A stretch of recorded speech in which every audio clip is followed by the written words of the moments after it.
আমি একটা ঢেঁড়স খেতে বসে আছি। এই দেখেন আমার সামনে ঢেঁড়স গাছ, হাতে একটা ঢেঁড়স। এটা দেখানোর উদ্দেশ্য হলো আপনার সাথী ফসল হিসাবে কিন্তু চাষ করলে কিন্তু মানুষের লাভবান হয়। এই ঢেঁড়স গাছটা রোপণ করছিল প্রায় 3 মাস আগে। ঢেঁড়সও কিন্তু গাছে ধরছে ভালো, ভরপুর, বাণিজ্যিকভাবে বাজারজাত করছিল, ভালো দাম পাইছিল, 40-45 টাকা করে কিন্তু ঢেঁড়স বিক্রি করছিল। এখন গাছের বয়স যেহেতু 3 মাস হয়ে গেছে, গাছটা কিন্তু বয়স্ক হয়ে গেছে, এখন আর তেমন গাছে কিন্তু ফুল ফল আসবে না, ফলনও কিন্তু তেমনভাবে হবে না। তাই জন্য এরা থাকা অবস্থায়, এই ঢেঁড়স গাছ থাকা অবস্থায় সাথে বেগুনের চারাটা কিন্তু রোপণ করে দিয়েছে। এখন বেগুনের চারাটা বয়স 27 দিন, গাছ কিন্তু ফুল আসে পড়ছে। কী করছে, এরা থাকতে থাকতে এই চারাটা রোপণ করছে, মানে এটা কিছুদিন পরে উত্তোলন করে দিব।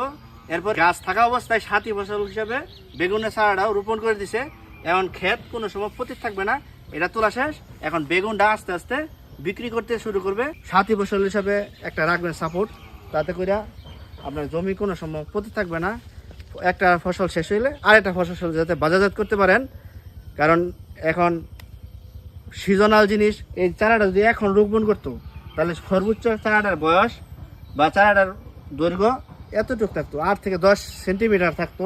এখন কিন্তু গাছে কিন্তু আর 15-20 দিন গেলে কিন্তু বেগুন ভালোভাবে প্রোডাকশন দেওয়া শুরু করবো, আর হয়তো বা মাসখানেক পরে বেগুনটা বাজারজাত করতে পারবে। সবাইকে ধন্যবাদ। এইভাবে আপনারা মানে চাষ